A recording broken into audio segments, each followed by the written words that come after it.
and welcome back to another Artifact Corner. Today we will be looking at a book that was published in 1871 by a very famous author, Harriet Beecher Stowe. The book is called Pink and White Tyranny, and the author expressly says that it is not a novel. Beecher Stowe says, "Now, a novel in our day is a three-story affair, a complicated complex, multiform composition." She later states that this work is a little commonplace history, all about one man and one woman living straight along in one little prosaic town in New England. This book is 331 pages long and follows the marriage of John Seymour and Lillie Ellis. It is meant to be a social commentary on the fact that men of the day wanted sylph-like, fashionable, delicate women, but were then disappointed to find that they had married sylph-like, fashionable, and delicate women. It was also Beecher Stowe's way of warning women away from so-called easy divorces. I won't go too much further into the details of the book and spoil it for anyone who may want to read it.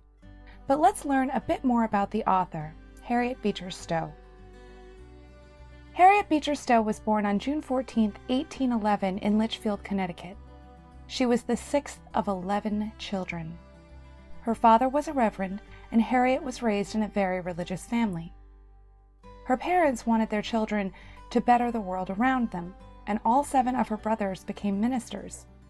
Her eldest sister, Catherine, helped pioneer education for women, and her youngest sister, Isabella, was one of the founders of the National Women's Suffrage Movement. In 1824, Harriet began studying at the Hartford Female Seminary, which her sister, Catherine, founded. By 1832, her father had accepted a new position in Cincinnati, Ohio, and Harriet moved west with the family. It was around this time that she met her husband-to-be, Calvin Stowe. The pair married and had 7 children together. In 1849, the couple lost their then 18-month-old son to cholera.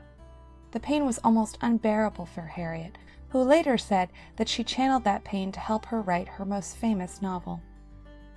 In 1851, Harriet Beecher Stowe was contacted by a local abolitionist newspaper to write a piece that would paint a word picture of slavery.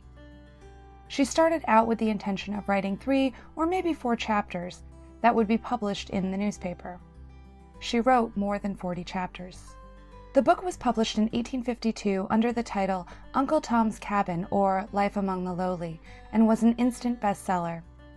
The book sold more than 300,000 copies in the first year of publication and was also very popular in Europe.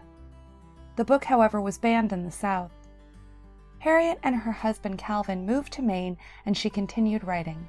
As they got older, they found the harsh New England winters to be a bit too much for them, and so they began to winter in Florida. All throughout her life, Harriet Beecher Stowe was an abolitionist and a firm proponent for education for everyone. Harriet passed away on July 1st, 1896. If you are interested in reading Pink and White Tyranny or any of Beecher Stowe's works, you can find them readily available online. My only advice would be to view the works as a time capsule, and bear in mind that views towards marriage and women's rights have changed dramatically in the last 150 years. It is an interesting book and definitely transports you back to the Victorian mentality. Our book is a first edition and in very good condition. There is very little wear to the binding or the pages. It is a neat look back at marriage in the 1870s, and we are so lucky to have it in our collections. Thanks so much for stopping by.